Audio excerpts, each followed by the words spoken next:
Welcome back. एक बार फिर से मेरे YouTube चैनल टैलेंट सर्च पर आपका स्वागत है। तो साथियों, आज के इस वीडियो में मैं विशेष रूप से उन विद्यार्थियों के लिए वीडियो डाल रहा हूं जो विद्यार्थी परीक्षा BA, BCom, BSc, MA, MCom का एग्ज़ाम दे रहे हैं। तो उन विद्यार्थियों को मैं अपने वीडियो के माध्यम से कुछ बातें बताना चाहता हूं जिनको फॉलो करके आप अपनी परीक्षा में अच्छे से अच्छे अंक ले सकते हैं। तो साथियों, जब भी विद्यार्थी परीक्षा देता है तो उसके मन में कई कन्फ्यूजन्स होते हैं। जैसा कि कुछ विद्यार्थी जब परीक्षा देते हैं तो उनको ये लगता है कि मैंने परीक्षा में बहुत अच्छे प्रश्न उत्तर किए हैं और मेरी परीक्षा का जो रिज़ल्ट है वो बहुत अच्छा आने वाला है। परंतु जब वो अपने रिज़ल्ट को देखता है तो उसके अंक जो है उसके मन मुताबिक नहीं आते। तो साथियों, आपने कभी ये बात सोची है कि ऐसा क्यों होता है? तो आज के इस वीडियो में मैं आपको इस बात को स्पष्ट करूँगा कि ऐसा आपके साथ क्यों होता है कि आपने परीक्षा में तो बहुत अच्छा किया, अच्छा परफॉर्म किया, किंतु आपके जो स्कोर हैं वो आपके मन मुताबिक नहीं आए। तो उसके लिए कुछ बातें मैं आपको बताऊंगा। वो बातें मैं आपको अभी एक एक करके बताता हूं ताकि आप उन बातों को फॉलो करके आप अपनी परीक्षा में अपने मन मुताबिक अंक प्राप्त कर सकते हैं। अध्यापक होने के नाते जब मैंने विद्यार्थियों से परीक्षा के बारे में बातें की तो विद्यार्थियों के मन में कुछ बातें जो थी वो विद्यार्थी मेरे से बातें करके मेरे को ये बातें उन्होंने बताई कि सर, हमें इन बातों को लेकर के कन्फ्यूजन्स हैं। तो पहली जो उनका कन्फ्यूज़न होता है वो ये होता है कि परीक्षा में आने वाले प्रश्नों के उत्तर कितने शब्दों या पेज में हो। तो मुझे इस बात का पता है कि मैं पिछले 20 सालों से कॉलेज लेवल पर एक प्रोफेसर के रूप में काम कर रहा हूं और मैंने लगभग हज़ारों कॉपियां विद्यार्थियों की चेक की है और उन में मैंने ये पाया कि विद्यार्थी जो है परीक्षा में जब भी किसी प्रश्न का उत्तर लिखते हैं तो विद्यार्थी इससे संबंधित कंफ्यूजिंग होते हैं कि वो एक प्रश्न का उत्तर जो है कितने शब्दों में लिखें या कितने पेज में लिखें। तो परीक्षा में जैसे BA, BCom, BSc और MA, MCom की परीक्षाएं चल रही है तो उन सभी परीक्षाओं में मोस्टली 2 अंक के प्रश्न आते हैं, 8 अंक के प्रश्न आते हैं और 12 अंक के प्रश्न आते हैं और 15 अंक के प्रश्न आते हैं। तो सबसे पहले हम बात करते हैं कि 2 अंक वाला जो प्रश्न होता है उसमें विद्यार्थी उसको कितने शब्दों में लिखें, कितने पेज में लिखें, कितनी लाइंस में लिखें। तो मैं आपको बताता हूं कि जो प्रश्न 2 अंक का होता है उस प्रश्न का उत्तर जो है विद्यार्थी कम से कम 30 से 40 शब्दों में दें और अगर पंक्तियों की बात करें, लाइन की बात करें तो कम से कम 3 से 4 लाइन में आपका जो है उस 2 अंक वाले प्रश्न का उत्तर होना चाहिए। तो 2 अंक वाले में आपको इतना लिखना है। उसके बाद जो है 8 अंक वाला जो प्रश्न होता है, 8 अंक वाले प्रश्नों में अगर हम बात करें कि उसको कितने पेज में लिखना है तो विद्यार्थियों 8 अंक वाले जो प्रश्न हैं उसके उत्तर में आप लगभग 3 से 3.5 पेज आपको लिखना है। 3 से 3.5 पेज। अच्छा, एक विद्यार्थियों को मैं एक बात और बताता हूं कि जब मैंने आपको किसी प्रश्न के उत्तर में पेज की बात की है तो कोई भी विद्यार्थी मन में ये ना सोचें कि मैं खाली पेज भर करके अंक ले सकता हूं। बिल्कुल सही नहीं है ये, ठीक है ना। तो मैं आपको ये कहता हूं कि आप पेज देखो, पेज तो एक चीज़ है कि आपको उसको फॉलो करना ही करना है, परंतु आप किसी प्रश्न के उत्तर में कितना एक्यूरेट मटेरियल लिखते हैं वो भी चीज़ मायने रखती है। तो आपको 8 अंक वाले जो प्रश्न हैं उसमें 3 से 3.5 पेज आपको लिखने हैं। उसके बाद आता है 12 अंक का जो प्रश्न है। 12 अंक वाले जो प्रश्न है उसमें आपको 4 से 4.5 अंक जो 4 से 4.5 पेज में आपको लिखना है। उसके बाद आता है 15 अंक का। तो 15 अंक में आपको लगभग 5.5 से 6 पेज आपको लिखने होते हैं। तो पेज की जहाँ तक बात है तो मैं पहले भी आपको बता चुका हूँ कि आपको मुख्य रूप से पेज के साथ साथ आपको अपने प्रश्न के उत्तर में जो स्टडी मटेरियल है वो एक्यूरेट लिखना है। दिए गए जो पूछा गया प्रश्न है उस प्रश्न के अकॉर्डिंग लिखना है, ठीक है ना। तभी आपको जो है ना पेज का और शब्दों का जो है अंक है वो आपको मिलेगा। तो सबसे पहले मैंने आपको बताया, पहला कन्फ्यूजन विद्यार्थियों को होता है कि किसी प्रश्न के उत्तर में 2 अंक वाले प्रश्न के उत्तर में, 8 अंक वाले प्रश्न के उत्तर में, 12 अंक वाले और 15 अंक वाले में कितने पेज लिखने हैं। तो पेज के साथ साथ आपको जो है ना एक्यूरेट जो स्टडी मटेरियल है वो भी आपको लिखना है। एक विद्यार्थी बात का और भी ध्यान रखें, जब भी प्रश्न का उत्तर लिखें तो उस प्रश्न का उत्तर जो है सिस्टमेटिक ढंग से होना चाहिए। सिस्टमेटिक ढंग का मतलब ये है कि प्रश्न जब पूछा जाता है तो प्रश्न में आप सबसे पहले उस प्रश्न को ध्यान से पढ़ें। उस प्रश्न को ध्यान से पढ़ने के बाद कई बार ऐसा होता है कि एक ही क्वेश्चन में 2 या 3 उसके पार्ट होते हैं।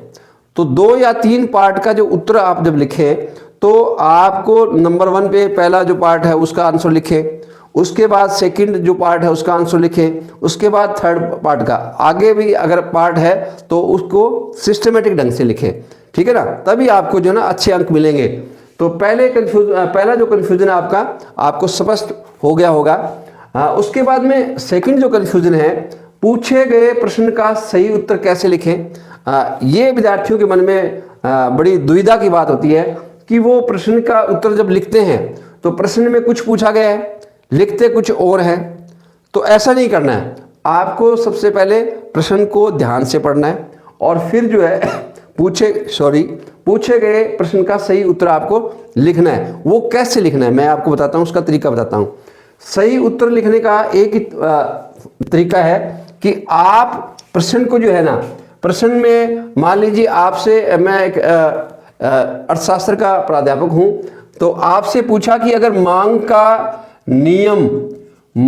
का नियम की व्याख्या करें। आप पहले जो है क्वेश्चन को अच्छे से समझे। मान लीजिए ये 12 अंक में आ गया, 12 अंक या 15 अंक में एक क्वेश्चन आ गया, तो मांग के नियम की व्याख्या करें। इसमें आपको कौन कौन से पॉइंट्स लिखने हैं वो मैं आपको बताता हूं, तभी आपका उत्तर जो है ना सही उत्तर माना जाएगा। तो सबसे पहले आपको ये लिखना है, मांग का नियम क्या होता है, इसके बारे में आपको लिखना है, पहला पॉइंट। दूसरा पॉइंट है मांग के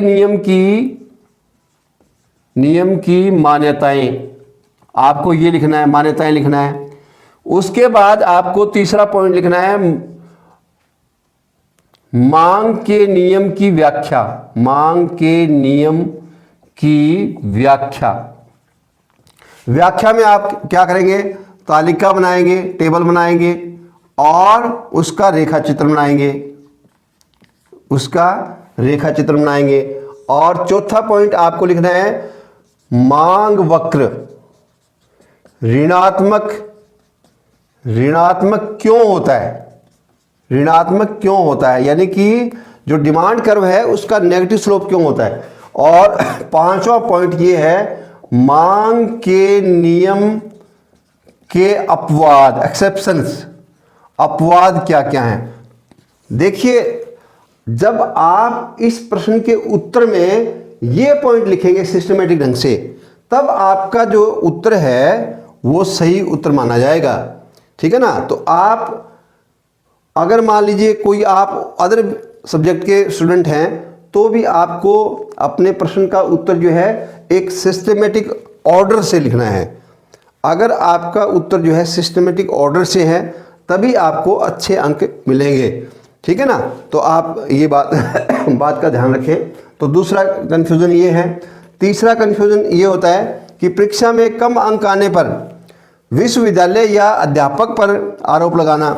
ये मैंने आमतौर से विद्यार्थियों के मुख से सुना है कि जब विद्यार्थियों का रिजल्ट आता है तो हर विद्यार्थी के मुख में यही बात होती है कि यूनिवर्सिटी जो है या टीचर इसके लिए जिम्मेवार होते हैं। प्रिय विद्यार्थियों, मैं आपको इस टॉपिक पे एक बात बताता हूँ कि आप कभी भी ऐसा मत सोचें कि विश्वविद्यालय या टीचर इसके लिए जिम्मेवार होते हैं।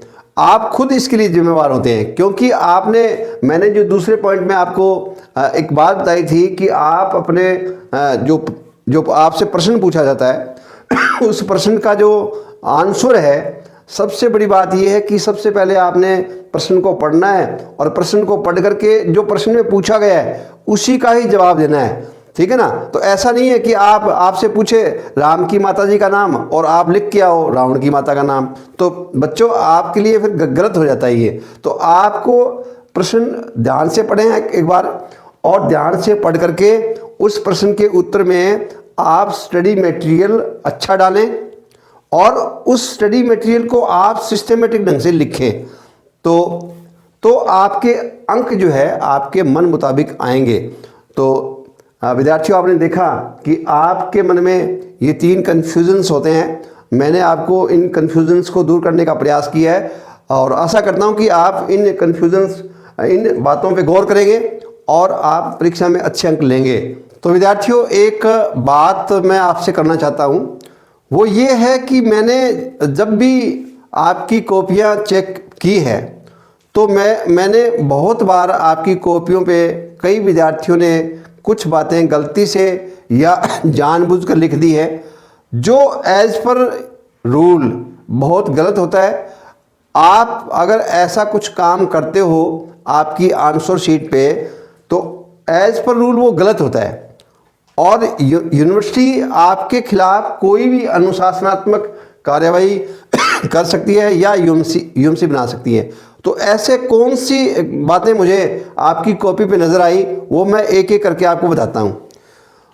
तो सबसे पहली बात जो मुझे आपकी कॉपी में नज़र आई, जो आपको कभी भी नहीं करना चाहिए, कई बार ऐसा होता है कि आप अपने परीक्षा हॉल में अपना जो पेपर है वो टाइम से पहले कर देते हो और जो भी आपके पास टाइम बचता है 10 मिनट 15 मिनट जो भी बचता है आप उसके ऊपर कोई कारीगरी कर देते हो।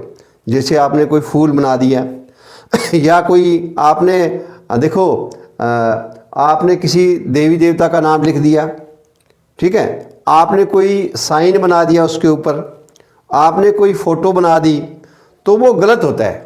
तो विद्यार्थी कृपया आप इस बात का ध्यान रखें कि इस तरह की कारीगरी आप बिल्कुल भी अपनी आंसर शीट पे ना करें, ठीक है ना।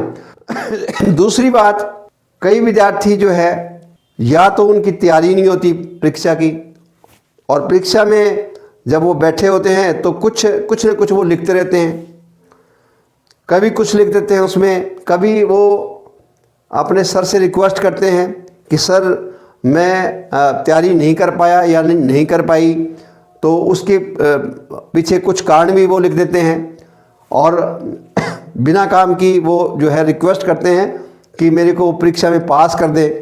तो विद्यार्थी लोगों, आप इस बात से अवेयर रहें कि आप इस तरह की बातें एग्ज़ाम में अपनी आंसर शीट पर बिल्कुल ना लिखें, ठीक है ना। तीसरी बात ये मैंने देखी है कि कई बार विद्यार्थी जो है जानबूझ करके अपने मोबाइल नंबर लिख देते हैं, वो भी बड़ी गलत बात है।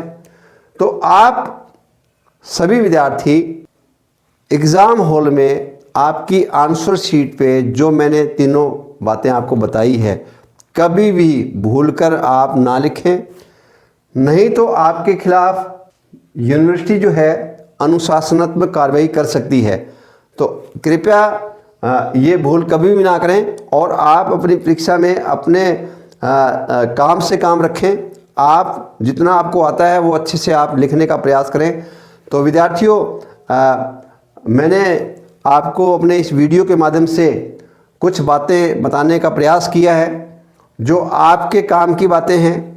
मैंने ये इस वीडियो में जो विद्यार्थियों से सुना है उनकी सुनी सुनाई बात को एक्सपीरियंस करके आपको बताने का प्रयास किया है। आशा करता हूं कि आपको ये मेरी बातें अच्छी लगेगी, आप इन पे गौर करोगे और इन फ्यूचर आप इस प्रकार की कोई गलती नहीं करेंगे और जो मैंने आपको कन्फ्यूजन्स बताए हैं उन कन्फ्यूजन्स को दूर करके आप परीक्षा में अच्छे अंक ले सकते हैं।